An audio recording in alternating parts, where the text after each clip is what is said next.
이거 안 추울 거면 처음부터 그냥 땀으로 만들었지. 이거 임시로 하려고 이거 싼거 먹고 있어. 어쨌든 활용도가 있을 거야, 지금은.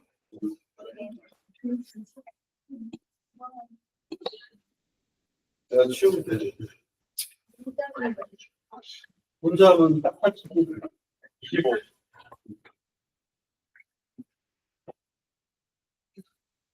여기 시켰다.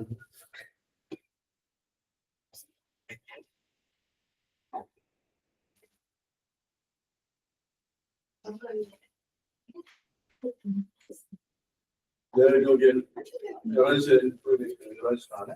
네. 참석 가능해. 내일 캔슬됐어. 아니면 떡볶이 떡볶이 드시러 너무 많이 그렇죠. 일일까지는 오늘 오실 수 있는 분들 다 오신 것 같아서 바로 진행하겠습니다.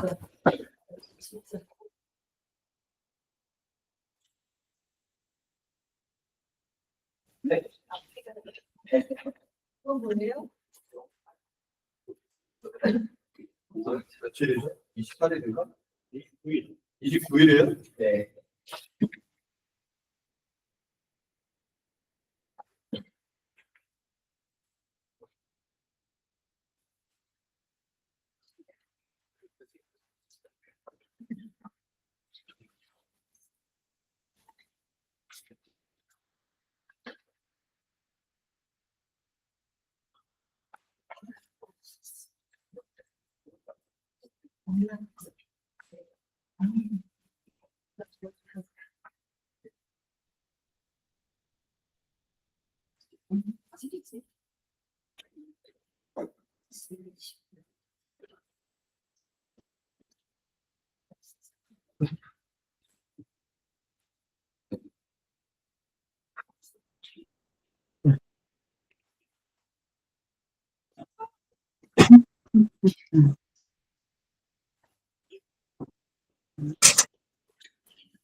다 쓰셨나요? 네.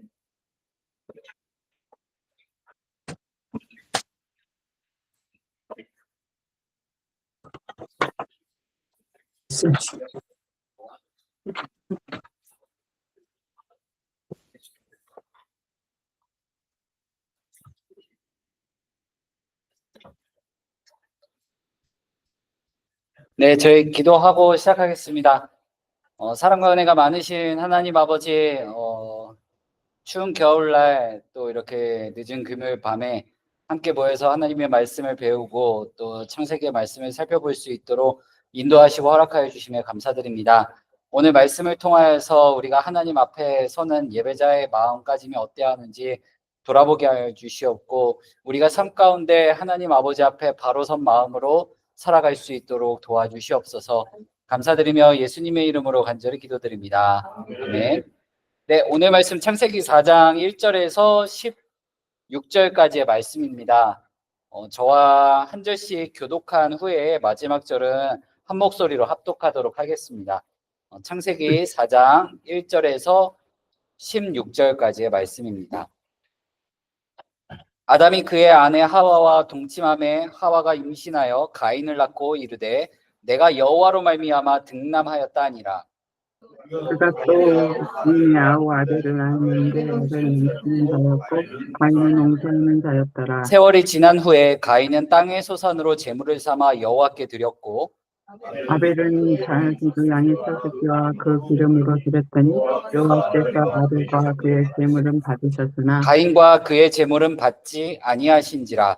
가인이 몹시 분하여 안색이 변하니 여호와께서 가인에게 이르시되 내가 분하여 어찌 됨이며 안색이 변함은 어찌 되느냐. 내가 선을 행하면 어찌 낯을 들지 못하겠느냐. 선을 행하지 아니하면 죄가 문에 엎드러져 있느니라. 죄가 너를 원하나 너는 죄를 다스릴지니라. 가인이야 아들을 말하고 그들이 그때 아들이 섰습니다. 여호와께서 가인에게 이르시되 내 아우 아벨이 어디 있느냐? 그가 이르되 내가 알지 못하나이다. 내가 내 아우를 지키는 자니까. 이르시되 내가 무엇을 하였느냐? 내 아울 핏소리가 땅에서 내게 호소하느니라. 땅이 그 입을 벌려 내 손에서부터 내 아우의 피를 받았은즉 내가 땅에서 저주를 받으리니 내가 밭을 갈아도 땅은 다시는 그 효력을 내게 주지 않을 것이요 너는 땅에서 피하며 유리하는 자가 되리라. 가인이 여호와께 아뢰되 내 죄벌이 지기가 너무 무거우니이다. 주께서 오늘 이 지면에서 나를 쫓아내시온즉 내가 주의 기억지 못하리니 내가 땅에서 피하며 유리하는 자가 되리라. 이제 나를 만나는 자마다 나를 죽이니이다. 여호와께서 그에게 이르시되 그렇지 아니하다. 가인을 죽이는 자는 벌을 7배나 받으리라 하고 하시고 가인에게 표를 주사 그를 만나는 모든 사람에게서 죽임을 면하게 하시니라. 가인이 여호와 앞을 떠나서 에덴 동쪽 땅에 노땅 거주하더니 거주하더라. 네, 오늘은 예배의 설레임이라는 제목으로 같이 보도록 하겠습니다. 키워드는 뭐냐면 예배에 임하는 자세인데 이게 그냥 단순히 예배 자리에서만 임하는 마음 자세가 아니라 평상시에 우리가 살아가는 마음의 자세라고 생각하시면 될 것 같습니다. 이제 1절부터 16절까지 차근차근 같이 살펴보도록 하겠습니다. 1절 말씀에 아담이 그의 아내 하와와 동침함에 하와가 임신하여 가인을 낳고 이르되 내가 여호와로 말미암아 등남하였다 하니라라고 말씀합니다. 지난 시간 우리가 말씀을 봤을 때 아담과 하와는 에덴 동산에서 이제 쫓겨났죠. 에덴 동산 이제 동편으로 쫓겨났는데 그때부터 이제 이 남자와 여자의 삐걱거리는 부부관계가 시작됐습니다. 근데 그럼에도 불구하고 오늘 우리가 읽은 이 말씀의 시작을 보면은 부부관계가 굉장히 그래도 좋은 모습을 보여지고 있어요. 부부 생활이 자연스럽게 이루어지고 있습니다. 보통 성경에서 이 부부관계, 이 성관계를 얘기를 할 때 굉장히 부정적인 표현으로는 들어갔다, 아니면 눕혔다, 막 이런 표현이 쓰이는데 오늘 우리가 읽은 말씀에서는 남녀 간에 굉장히 애틋한 그런 관계를 뜻할 때 사용되는 알다라는 단어를 쓰고 있어요. 히브리어로 이 알다, 그러니까 우리가 진짜 아는 그 말인데 그게 이제 굉장히 친밀한 관계 속에서만 쓰이는 단어예요. 그러니까 남자가 여자를 알고 여자가 남자를 아는 그 관계 속에서 쓰이는 단어입니다. 3장 말씀까지 우리가 봤을 때에는 이 남자와 여자는 서로 책임을 회피하고 핑계대는 모습을 보여줬지만 그럼에도 불구하고 이 4장 말씀에서 시작이 되는 그 모습을 보게 되면 서로를 이용하지도 않고 서로를 탓하지도 않는 그런 부부의 모습을 보여주고 있습니다. 아담과 하와가 이 부부 생활의 모습을 보여주는데 이 부부 생활의 목적, 부부 생활 자체, 그러니까 이 부부 간에 있는 이 성관계 자체가 목적이 아니라 이 부부 관계 속에서 성관계를 통해 가지고 서로 더 깊고 친밀하게 알아가고 있음을 이 말씀을 통해서 짧지만 그 관계를 드러내주고 있습니다. 하와는 이 가인을 낳자마자 이제 뭐라고 말하냐면 내가 여호와로부터 남자를 얻었다라고 외칩니다. 지난 시간에 우리가 봤을 때 3장 15절 말씀, 이 원시복음의 말씀을 통해서 아담과 하와는 에덴 동산에서 쫓겨났지만 이 여자의 후손을 통해서 뭔가 하나님과의 관계가 회복될 거라는 간절한 소망이 있었어요. 근데 하나님으로 말미암아, 하나님의 은혜로 말미암아 이 아들을 낳게 되니까 이 아들을 통해서 드디어 하나님과의 관계가 뭔가 회복되겠구나라는 그 소망을 담아가지고 내가 남자를 얻었다라고 표현을 합니다. 근데 여기서 이제 얻었다라는 이 표현이 히브리어로 카나라고 해요. 카나. 이제 보통 히브리어에서 이 얻다라는 단어가 꽤 많은 단어들이 있어요. 얻다라는 뜻을 표현하는 많은 단어들이 있는데 이 카나라고 하는 것은 보통 이 히브리어 언어에서 얻었다라는 의미로 잘 사용되지 않는 단어예요. 근데도 이 창세기를 집필한 모세가 여기서 카나라고 이 단어를 쓴 건 뭐냐면 이 가인의 이름과 이 같이 이제 똑같은 발음, 비슷한 발음이 나는 것을 통해 가지고 성경을 더 쉽게 이해하고 더 쉽게 암송할 수 있도록 하기 위함이었습니다. 그래서 잘 사용하지 않는 그 단어를 사용해서 이 카나와 카인이라고 하는 이 단어를 굉장히 비슷한 발음이 나는 것을 사용을 했습니다. 이제 구약 성경 대체적으로 그런 이 언어 플레이를 많이 좋아해요. 이 히브리 민족, 히브리 언어 자체가 그런 언어 플레이를 굉장히 좋아하는 언어입니다. 그리고 2절 말씀을 보게 되면 그가 또 가인의 아우 아벨을 낳았는데 아벨은 양치는 자였고 가인은 농사하는 자였더라라고 말씀합니다. 우리가 이 가인의 이름의 뜻은 방금 전절에서 하와가 얘기를 했기 때문에 알 수 있어요. 근데 아벨에 대한 그 이름의 뜻은 우리가 전혀 알 수 없습니다. 하지만 우리가 그 아벨의 이름의 기원을 어디서 좀 많이 발견할 수가 있냐면 바로 전도서에서 발견할 수 있어요. 헛되다. 전도서에서 우리가 흔히 잘 아는 말씀이 뭐죠? 헛되고 헛되도다라는 그 단어예요. 그게 헛되다가 헤벨이에요. 헤벨. 근데 헤벨이 헛되다인데 이 아벨이라고 하는 이 말은 이제 어떤 의미냐면 가장 헛되다라는 그 의미를 또 내포하고 있습니다. 이게 왜 이렇게 이름을 지었을까요? 모든 소망을 가인에게다 다 쏟아붓고 나니까 그 부차적으로 그 나중에 태어난 이 차남에 대해서는 그 하나님이 원래 주셨던 원시복음에 대한 소망이 담겨 있지 않았던 거예요. 그래서 그 소망이 없다라는 의미로서 아들의 이름을 이 아벨이라고 지은 거예요. 근데 이 두 아들의 직업이 각각 드러나죠. 가인은 이 아버지처럼 아담처럼 그 직업을 이어받아서 농사 짓는 자, 한마디로 이 땅을 경작하는 자가 돼요. 아담은 이 타락하기 이전에도 땅을 경작하는 자였죠. 에덴 동산에서. 그리고 추방당한 이후에도 계속해서 땅을 경작하는 삶을 살아가게 돼요. 단지 그게 이제 범죄로 말미암아 가시덤불과 엉겅퀴 때문에 더 힘든 이 경작 생활을 하게 된 거죠. 이 아담이 경작했던 땅과 가인이 경작하고 있는 땅이 크게 다르지 않습니다. 에덴 동산에서 나와서 함께 살아가고 있는 그 땅이기 때문에 그렇습니다. 아담은 범죄 이후에도 그 직업이 여전히 바뀌지가 않았어요. 근데 이걸 통해서 우리가 뭘 보여주냐면 나의 상황과 뭔가 직업이 바뀐다고 해가지고 하나님의 일하심이 바뀌지는 않는다는 겁니다. 그러니까 내가 서 있는 그 자리가 바로 하나님의 나라를 위해서 여전히 계속 일하는 곳임을 보여주고 있습니다. 가인도 마찬가지예요.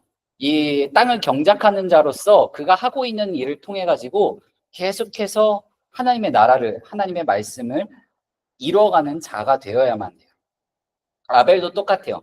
단지 양치는 자가 됐다고 해가지고 뭔가 특별한 게 아닙니다.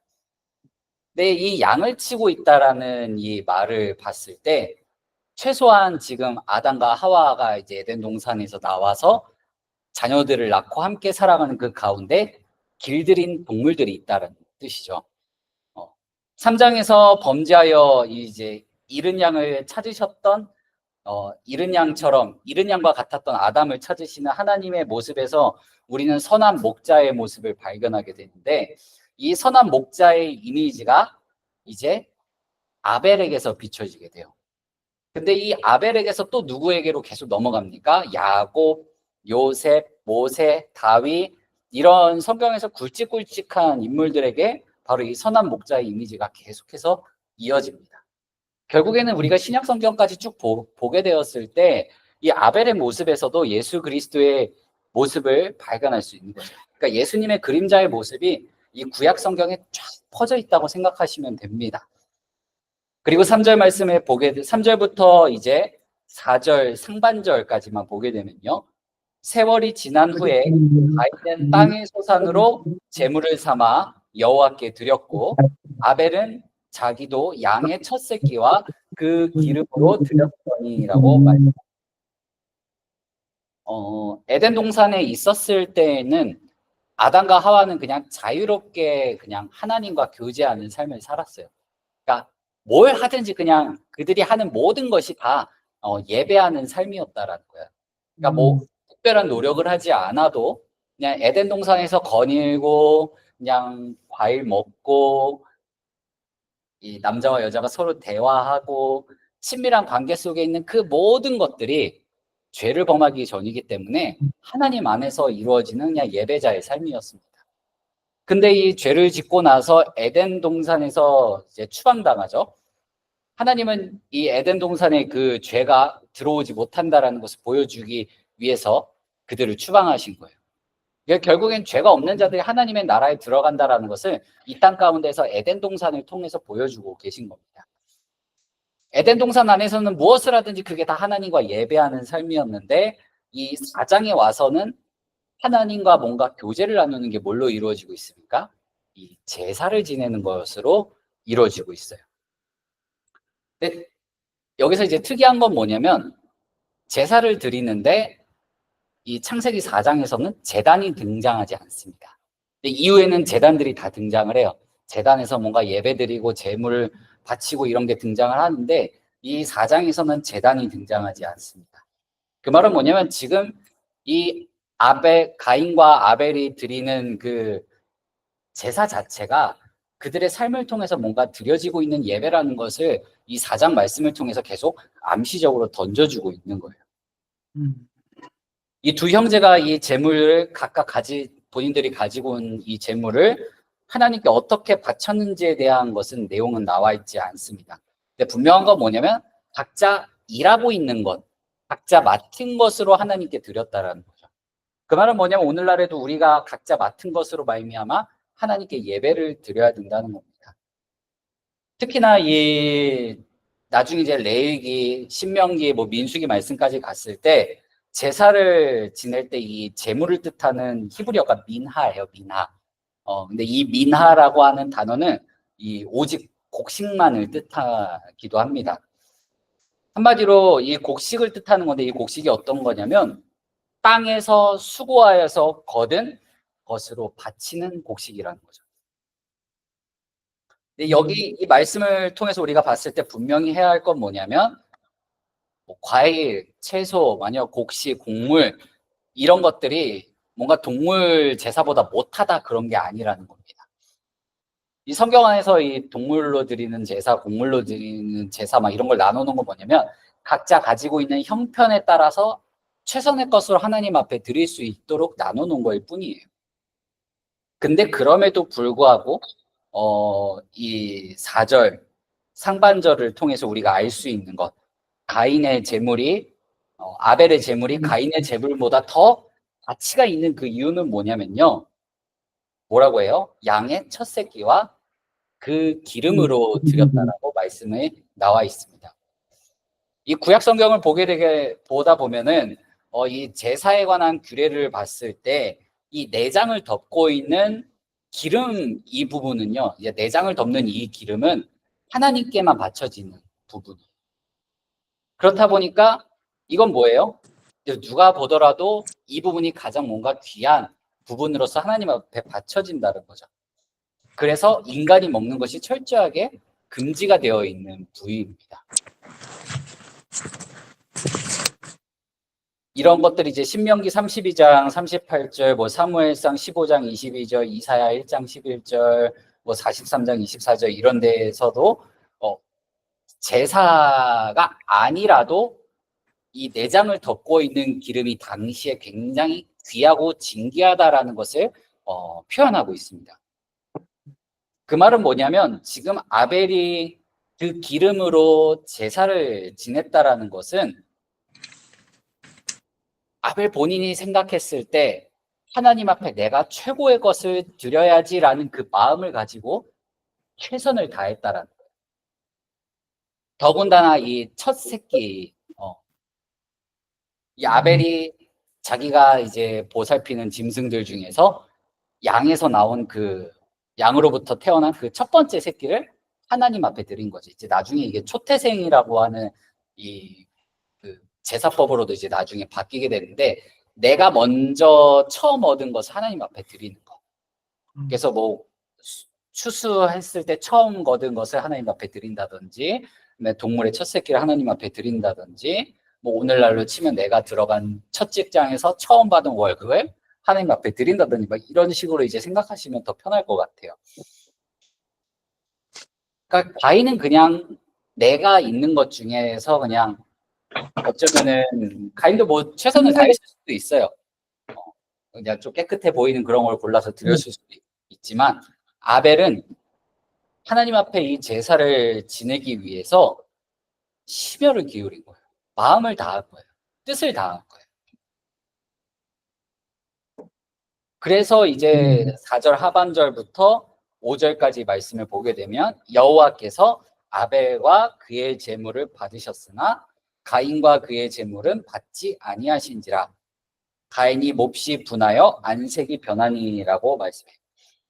하나님께서 이 아벨의 제물은 받으시고 가인의 제물은 거부하십니다. 우리는 그냥 이렇게 글을 읽어가지고 이 하나님의 말씀과 그 당시에 벌어졌던 이야기를 듣고 있기 때문에 도대체 이 제물 가운데 차이점이 뭘까라는 것은 우리가 잘 분별하기는 어렵습니다. 잘 분별하기는 어렵지만 이것을 보고서 판단을 내리신 분이 누구냐? 바로 하나님이시라는 거죠. 하나님께서 이 제물을 받으셨고 오늘날 우리에게 전해지는 이 말씀을 통해서 이 제물의 차이점을 우리가 크게 발견할 수 없다라고 한다면 하나님이 보셨을 때 이 제사를 지내는 두 사람의 태도가 이제 가장 중요하다라는 거죠. 히브리서 11장 말씀을 보게 되면 여기에는 이제 믿음의 사람들에 대한 언급이 쭉 나옵니다. 이 태초부터 이 히브리서 11장 3절 말씀을 보게 되면 이 믿음을 가지기 위해서 하나님이 이 세상을 창조하셨다라는 것에 대한 믿음을 먼저 이렇게 고취시키고 그 다음에 이제 믿음의 사람들에 대해서 쭉 나와요. 근데 그 믿음의 사람들 첫 번째로 등장하는 사람이 아벨입니다. 하나님을 전적으로 온전히 알고 있었던 사람으로 치자면은 우리는 아담이라고 말할 수 있겠지만 여기서 우리가 한 가지 생각해야 될 것은 아담은 신앙생활을 했던 사람일까요? 그러니까 쉽게 말하면 믿음 생활을 했던 사람일까요? 순종하는 생활을 했던 사람일까요? 순종하는. 그쵸, 순종이에요. 왜냐하면 아담은 하나님을 확실히 알고 있는 사람이거든요. 그가 해야 될 건 뭐냐면 하나님의 말씀과 하나님의 뜻 가운데 순종하려고 하는 삶만 치열하게 살면 돼요. 근데 그 아담 이후의 사람들은 뭐예요? 하나님과 직접적인 교제를 한 번도 경험해 보지 못한 사람이에요. 그렇기 때문에 믿음을 가지고서 순종을 해야 되는 사람들이에요. 그래서 히브리서 11장 말씀을 보게 되면 아벨을 가장 먼저 언급하고 있습니다. 아벨의 제물은 이 아벨이 믿음으로 바쳤다는 점에서 이 가인과 구분된다고 볼 수가 있어요. 그래서 이 성경 어디에도 보게 되면 이 아벨의 제물에 대해서 별다르게 막 언급하고 있는 부분은 없습니다. 중요한 건 뭐예요? 이 아벨의 믿음이 중요했다라는 거죠. 결국에 우리가 이제 오늘날로 봤을 때 예배의 내용보다도 우리가 예배에 참여하고 있는 이 마음의 중심과 태도가 가장 중요하다라는 것을 볼 수 있습니다. 이 아벨은요 믿음으로 말미암아 뭘 얻게 되냐면 의롭다는 증거를 얻게 돼요. 의롭다라는 이 증거를 얻었는데 아벨이 이 의롭다라는 증거가 아벨이 죽고 난 이후에도 이게 계속 증거가 돼요. 그래서 하나님이 나중에 뭐라고 했어요? 네 아우의 피가 땅에서 이제 소리친다. 그런 식으로 이제 표현을 하시죠. 그러니까 아벨이 의로웠다라는 이 증거는요 죽음도 막을 수가 없는 거예요. 그러니까 우리가 이 땅 가운데서 하나님 앞에 의롭게 살아가는 것은 우리가 이제 나중에 육신적인 이 죽음을 맞이한다 하더라도 거기서 끝이 아니라는 거죠. 그 너머의 삶이 우리를 기다리고 있다라는 겁니다. 이 아벨이 보여준 이 하나님을 향한 태도는요, 하나님을 향한 이 예배를 어떻게 보면 좀 원시적일 수도 있지만 처음으로 구체화돼서 드러난 사례 중에 하나입니다. 이렇게 본다면 아벨은요, 예배를 위해서 이 목숨을 걸었던 첫 번째 순교자라고 볼 수 있습니다. 아벨은 첫 번째, 어쩌면 이 예배 때문에 죽게 된 첫 번째 순교자였죠. 그런데 그런 첫 번째 순교자의 모습이 있는데 5절 말씀에 보게 되면 가인이 뭐라 그래요? 가인이 몹시 분하여 안색이 변하니라고 말씀합니다. 가인이 뭔가 안색이 확 변했어요. 근데 그 가인이 변한 안색이 어떻게 변했을 것 같으신가요?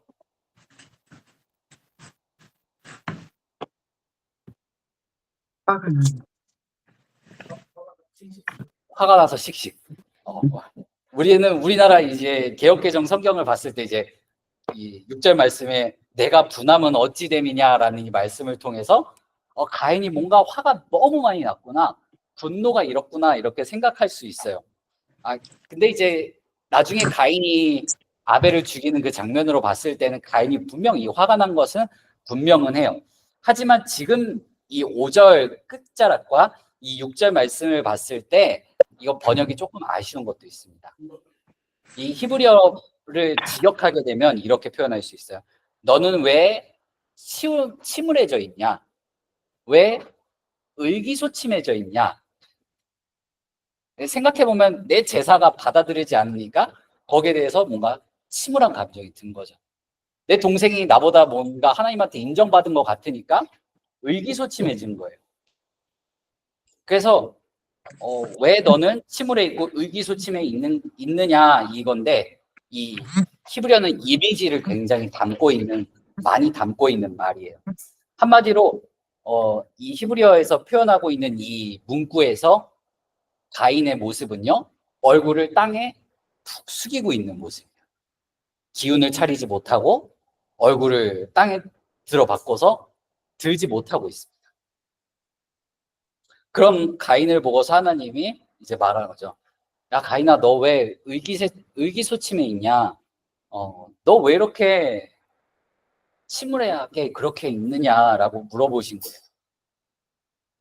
근데 이 사람이라고 하는 게요, 이 침울함이 화로 변하기 더 쉬워요.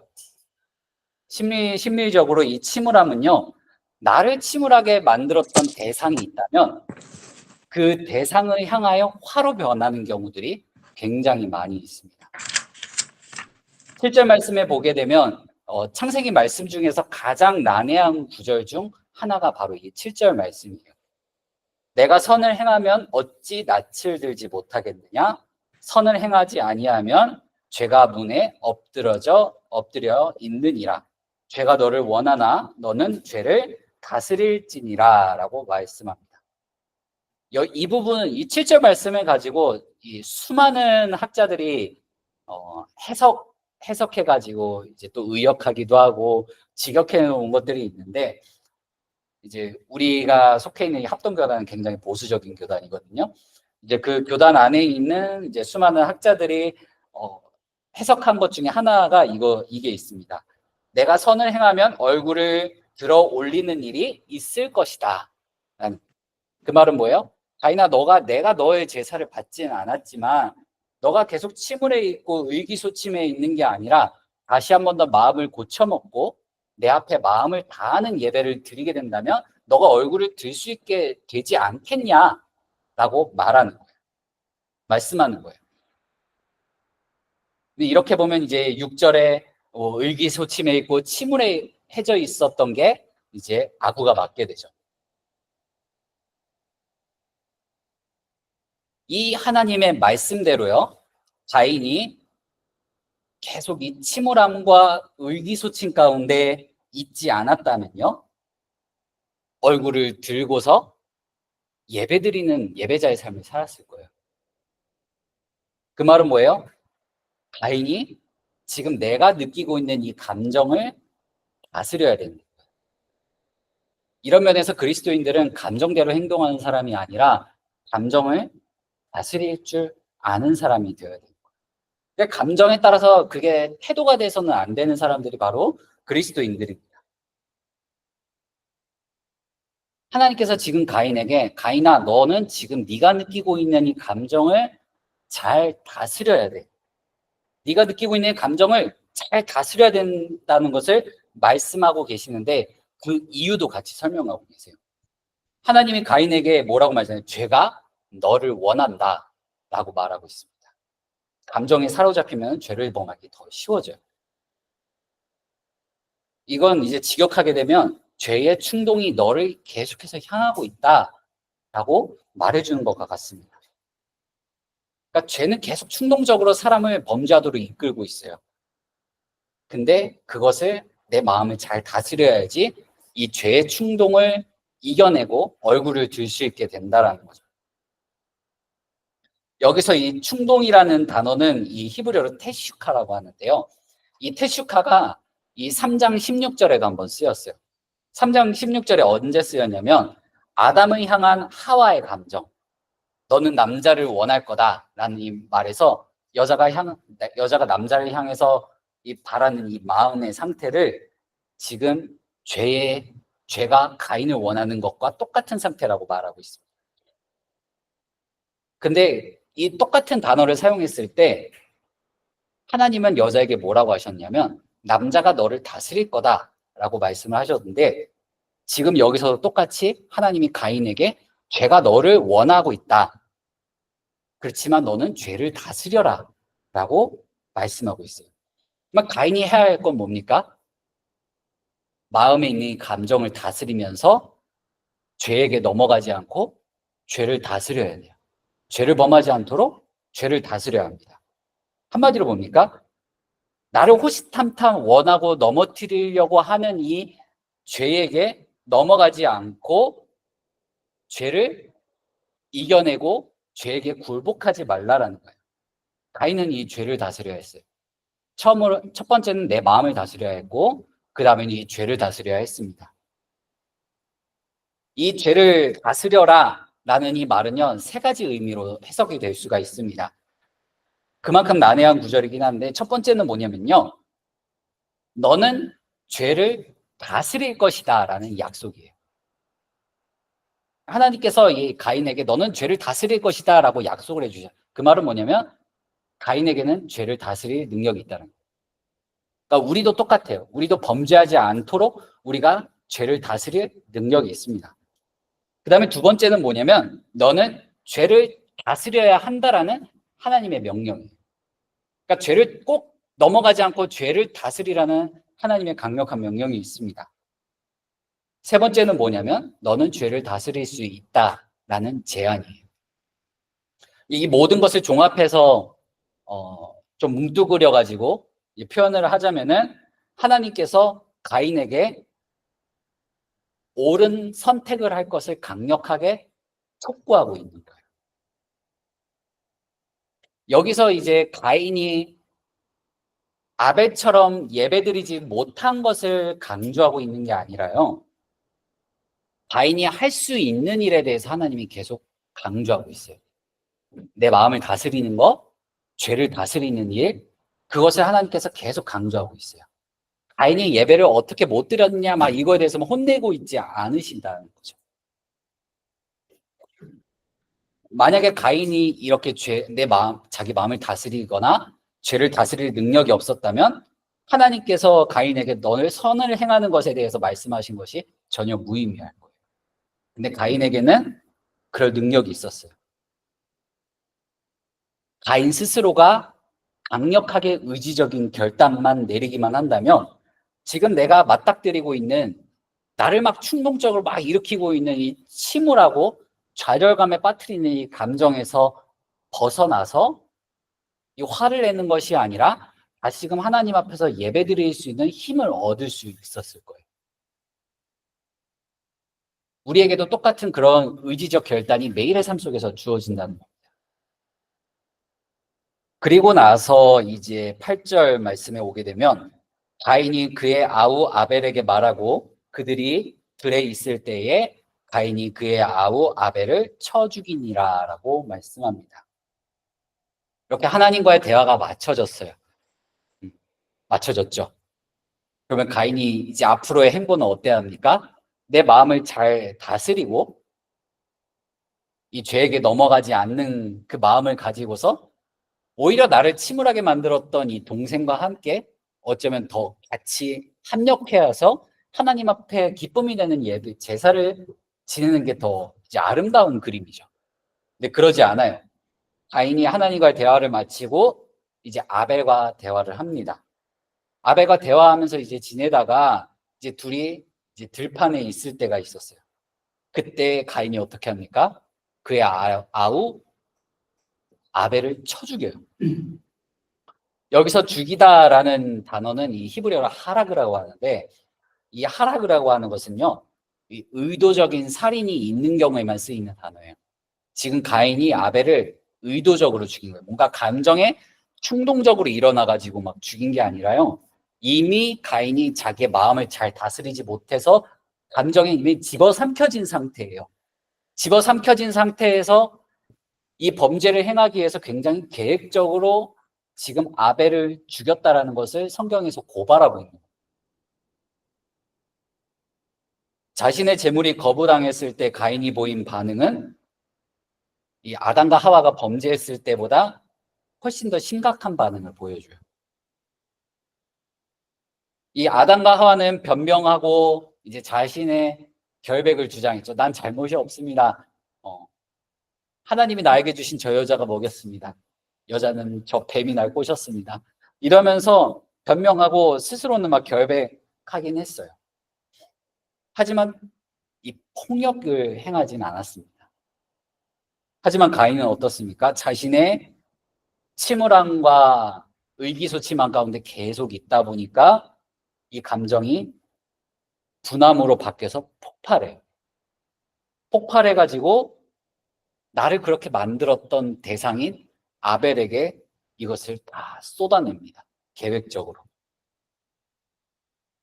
아벨이 살해당한 이유는 뭐냐면 가인이 스스로 마음과 이 죄를 다스리지 못했기 때문이에요. 근데 하나님은 분명 그렇게 할 것을 알려주셨어요. 근데 가인은 그러지 못했습니다. 가인은 하나님의 결정을 받아들이지 않아요. 그리고 죄를 다스리라는 하나님의 강력한 촉구를 한 귀로 듣고 한 귀로 흘려버렸습니다. 그리고 아벨을 죽이는 이 장면에서 뭐예요? 하나님의 결정을 거부하는 것으로 이제 본인이 표현을 하고 있는 겁니다. 이 유다서 말씀을 보게 되면 이 유다가 신앙 공동체 안에 들어온 이 거짓 교사들을 경고하기 위해 간략한 편지를 썼어요. 이 신약 성경에 이 유다서 딱 한 장인데 읽어보실 만해요. 네.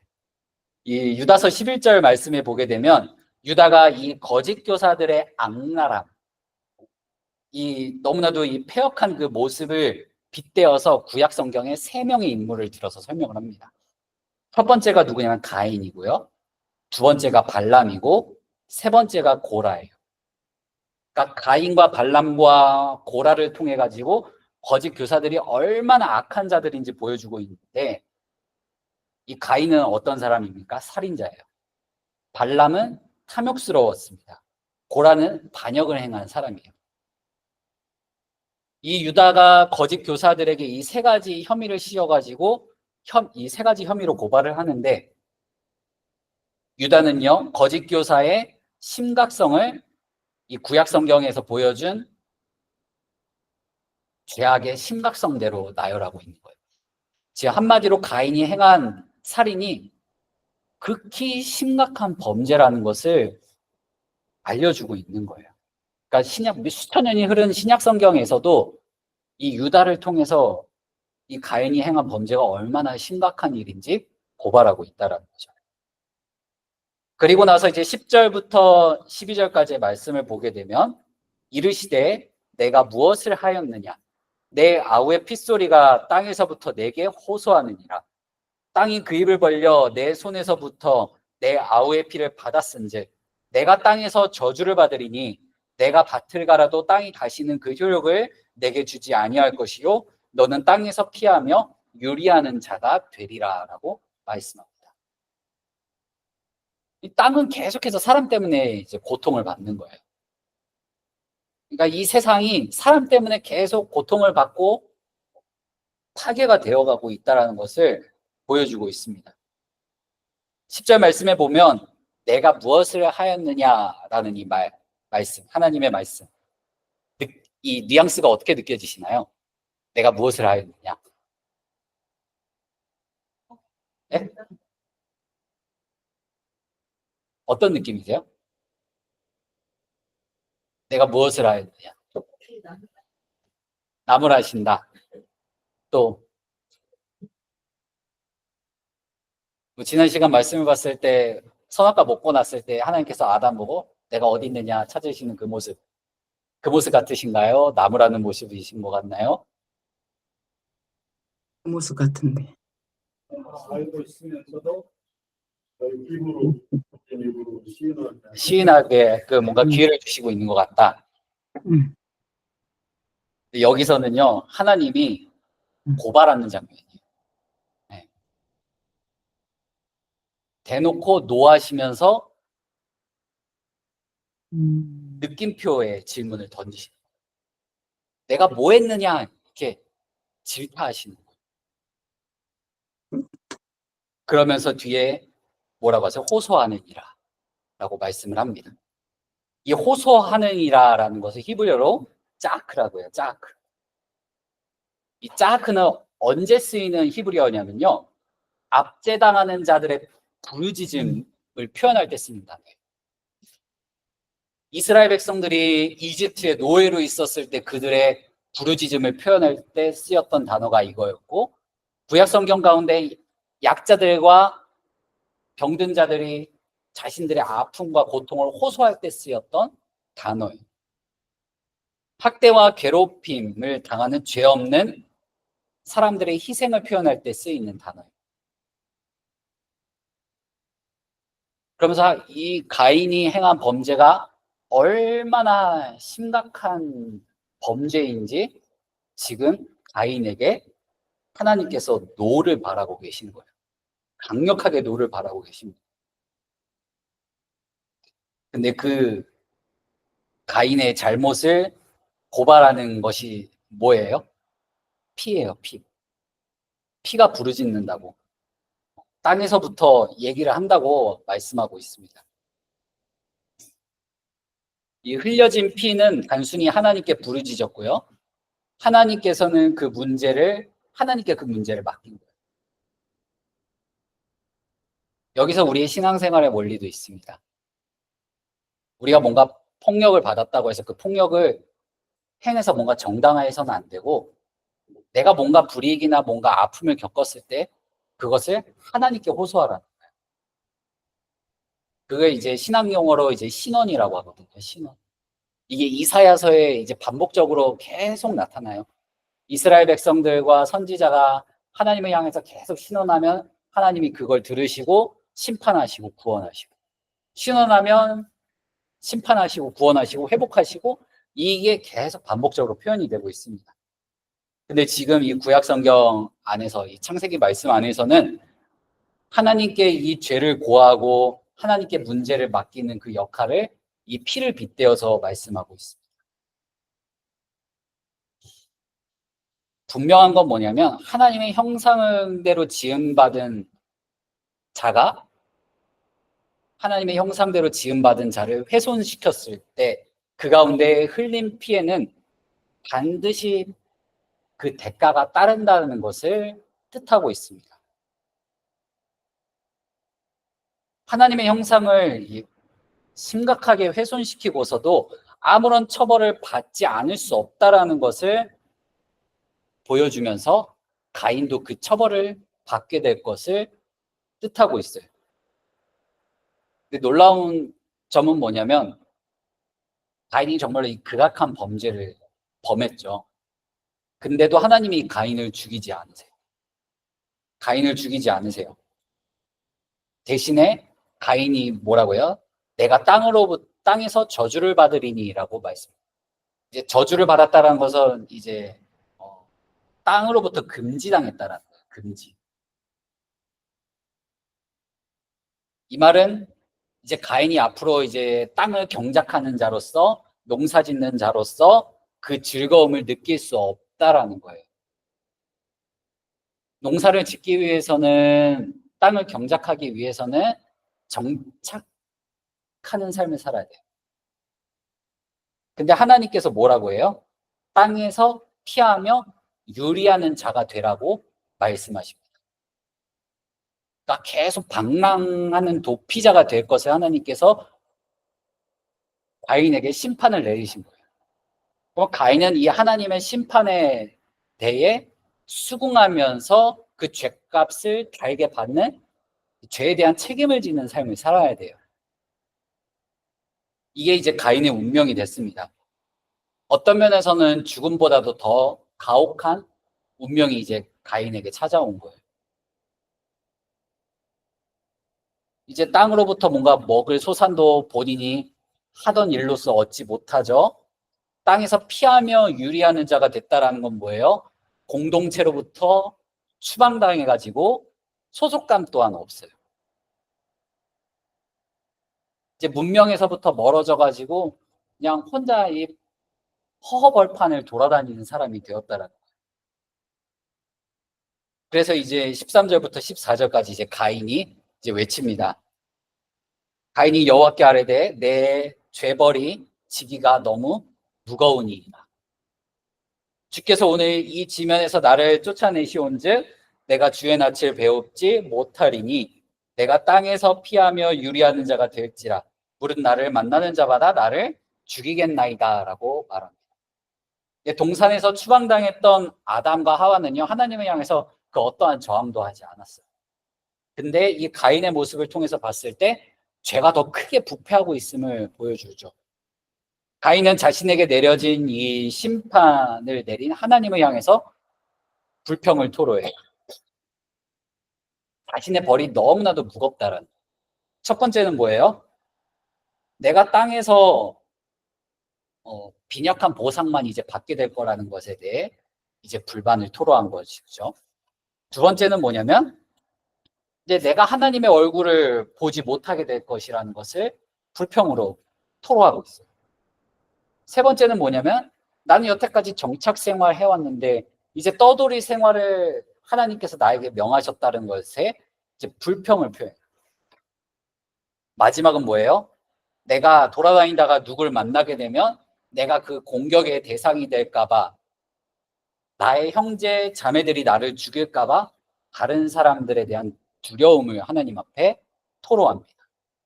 분명 살인은 가인이 먼저 저질렀어요. 다른 사람들은 그것을 생각도 하지 못했는데 자기가 그런 죄를 짓고 나니까 나도 그와 똑같은 처지에 놓일까봐 이제 가인이 두려워하게 되는.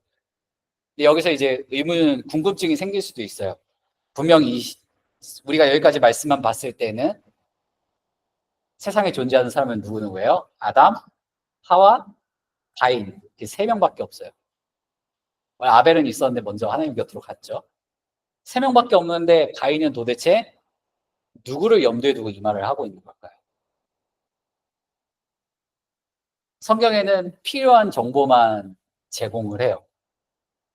이야기의 핵심이 되는 인물들만 얘기를 한다라는 거예요. 누가 그러더라고요. 성경에는 개 이런 건 많이 나오는데 왜 공룡은 안 나오냐? 다른 동물에 대해서 얘기는 하는데 왜 공룡에 대해서는 얘기 안 하냐? 이렇게 얘기하면 성경에서 고양이도 언급을 안 해요.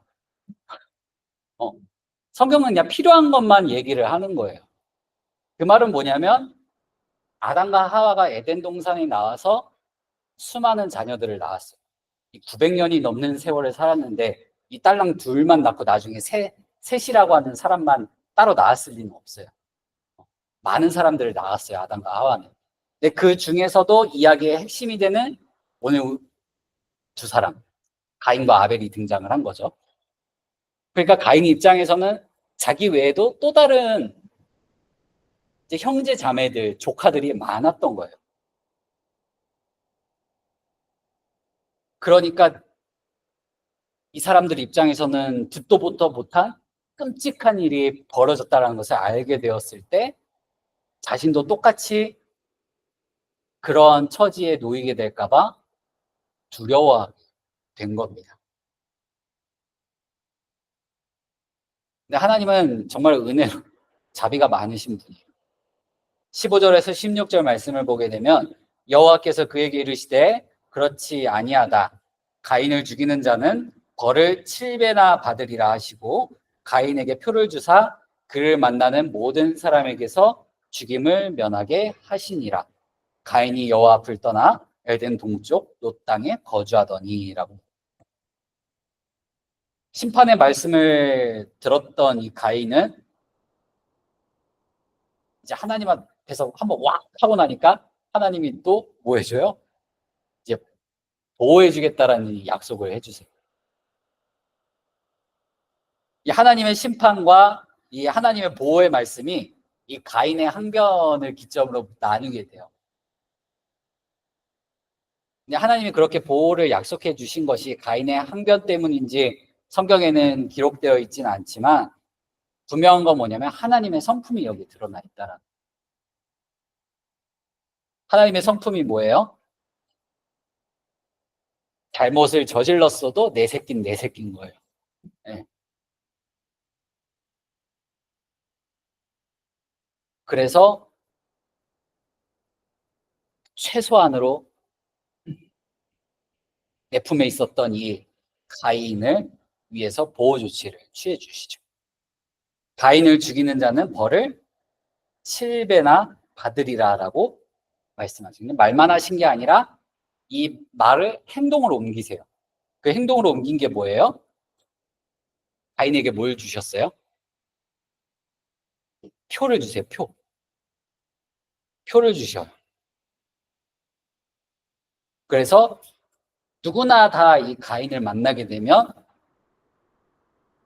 이 가인을 그렇게 똑같이 해했을 때 벌을 7배나 받게 된다는 것을 알도록 하십니다. 정확히 그 표가 뭔지는 모릅니다. 뭔지는 모르지만 이 표시를 통해서 가인이 하나님께 뭔가 특별한 보호를 받고 있다는 것을 사람들이 알도록 하신 거예요. 이제 가인이 해야 될 건 뭡니까? 지금 자신이 받았던 하나님의 심판에 대해서 순종하고 죄에 대한 책임을 져야 돼요. 가인은 어떻게 보면 저주도 받았지만 하나님께 복도 같이 받은 거예요. 저주와 축복을 같이 받은 거예요. 가인이 받은 표는요, 굉장히 긍정적인 의미에서 하나님께서 주신 거예요. 가인이 이제 어떻게 보면 하나님 앞에 나아갈 수 있는 그 길은 잃어버렸지만 하나님의 보호하심은 가인을 떠나지 않습니다. 가인은 이제 하나님의 심판의 말씀대로 이 땅을 유리하는 자의 삶을 살아야 돼요. 근데 그 하나님의 심판에 순종을 합니까? 안 합니까? 해요? 안 해요? 안 해요. 16절에 하나님 앞을 떠나긴 했어요. 에덴 동쪽 노 땅에 이제 거주하기 시작해요. 이제 노 땅에서 거주하기 시작했다는 게 노 땅을 어느 정도 돌아다니기 시작했다는 거죠. 이제 그곳을 기점으로 이제 가인의 활동 무대가 어느 정도 구축이 되는 거예요. 근데 가인은 이 세상을 다 유리하고 돌아다니는 사람이 되어야 되는데 그러지 않고 어느 한 지역에 여기서만 이제 본인의 활동 무대로 삼아요. 근데 다음 주에 배우게 될 이 말씀을 보게 되면 17절 말씀에 이 가인이 이 한 여자를 만나서 결혼을 하고요. 성을 쌓습니다. 에녹이라고 하는 성을 쌓아요. 이제 본격적인 정착 생활을 시작하면서 하나님의 심판에 대해서도 또 저항하는 거예요. 가인이 계속해서 죄악된 길로 치달아 나아가는 것을 보여줍니다. 16절에 에덴 동쪽으로 그리고 노 땅에 거주했다. 에덴 동산은 하나님 나라의 모형이에요. 하나님의 임재가 있는 거룩한 나중에 성막과 성전의 지성소의 모형, 지성소를 나타내는 곳이에요. 죄가 함부로 들어갈 수 없는 공간을 뜻합니다. 성막도 입구가 동쪽으로 나 있고 성전도 입구가 동쪽으로 나 있고 나중에 이스라엘 백성들이 패약해졌을 때 에스겔이 본 환상은 하나님의 영광이 동쪽으로 나가는 거였어요. 근데 에덴 동쪽으로 노 땅에 거주하기 시작했다라는 것, 가인이 하나님과 굉장히 멀어졌다라는 것, 그것을 표현해주고 있는 말입니다.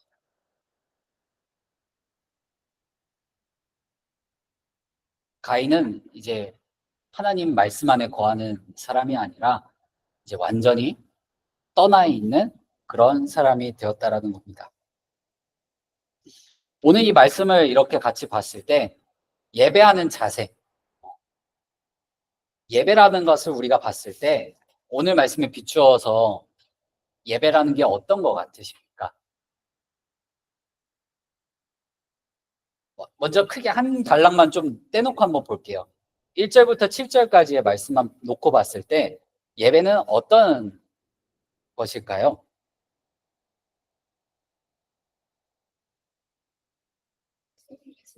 네? 첫 번째로는 내가 하고 있는 나의 위치, 내가 서 있는 그곳에서 하나님 앞에 최고를 드리기 위해 최선을 다하는, 그게 바로 예배에 임하는 첫 번째 자세예요. 두 번째는 뭐냐면 내 마음을 잘 다스려서 죄를 다스리는 게 바로 우리가 삶 속에서 드리는 예배라는 겁니다. 감정에 집어삼켜지지 않는 것, 그래서 내가 범죄의 길로 치닫지 않는 것. 감정에 집어삼켜지게 되다 보면 뭐 많은 범죄도 범할 수가 있게 되죠. 만약에 화가 너무 치솟아 오르면 어떻게 됩니까? 폭언과 폭력이 행해질 수도 있어요. 때로는 뭐가 있습니까? 특히 이제 젊은이들 같은 경우에는 성욕이 막 끌어오르게 되는데 이걸 절제하고 통제하지 못하게 되면 뭘 하게 돼요? 선을 넘게 돼요. 또 때로는 범죄 현장으로 가기도 합니다.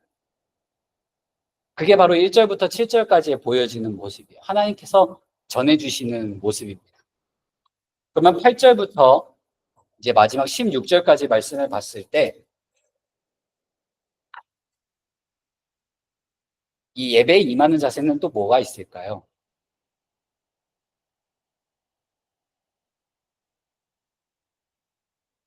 예배에 임하는 자세.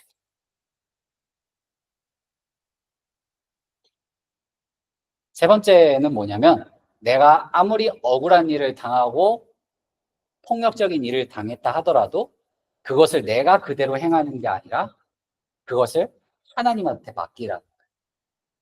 하나님한테 신원하라는 거예요. 하나님 앞에 내가 이런 일 당했습니다. 너무 억울하고 아픕니다. 라는 것을 고하는 거예요. 하나님 앞에 고발하는 거예요.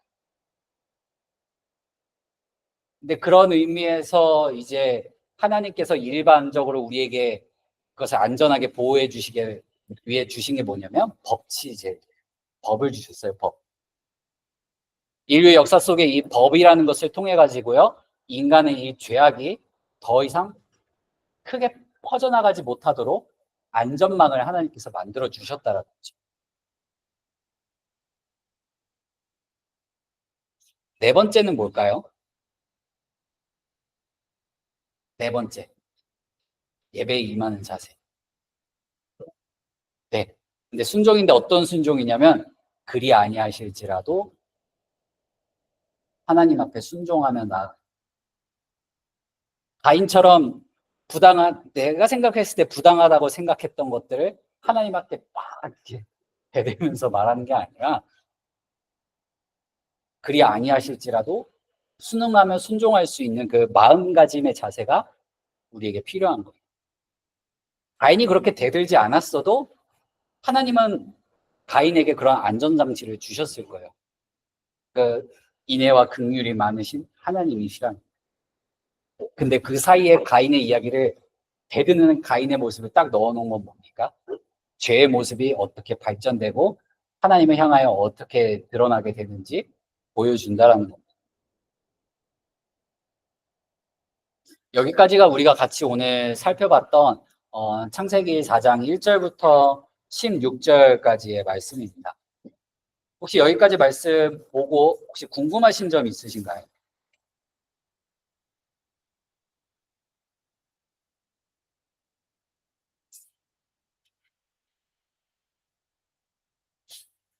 네, 없으시다면 네?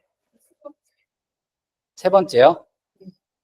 세 번째는 내가 아무리 부당하고 억울한 일을 당해도 그것을 내가 표현하고 행동으로 옮기고 말하는 것보다 하나님 앞에 고한, 하나님 앞에 신원하라는 거예요.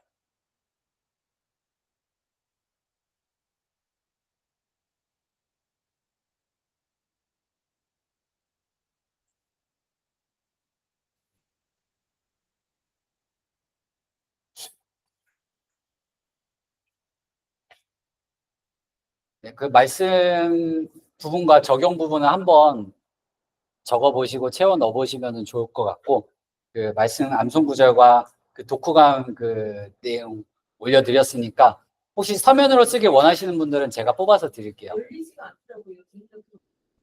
아, 그래요? 네. 글로 쓰셔도 괜찮습니다. 제가 그럼 다시 한번 올려드릴게요. 올려드리고 해서 다음 주까지 제출해 주시면 될 것 같습니다. 그럼 기도하고 마치도록 하겠습니다. 사랑과 은혜가 많으신 하나님 아버지, 오늘도 창세기 말씀을 통해서 우리가 예배를 어떻게 드려야 되는지, 예배에 임하는 우리의 모습에 대해서 살펴봤습니다. 주님, 우리가 항상 하나님 앞에 주어진 삶임을 기억하며 삶의 예배로 드리고, 또한 공적인 예배의 자리에서도 우리가 하나님 앞에 최고의 것을 드릴 수 있도록 최선을 다하는 삶을 살아가게 하여 주시옵소서. 주님, 우리가 그 삶을 위해 살아갈 때 많은 아픔도 있고 억울함도 있지만 내 마음대로, 내 감정대로 행하는 것이 아니라 하나님을 의지하여서 내 마음과 삶을 잘 다스려서 하나님 앞에 먼저 고하고 하나님을 의지하는 모습으로 살아갈 수 있도록 도와주시옵소서. 감사드리며 예수님의 이름으로 간절히 기도드립니다. 아멘. 고생하셨습니다. 수고하셨습니다. 감사합니다.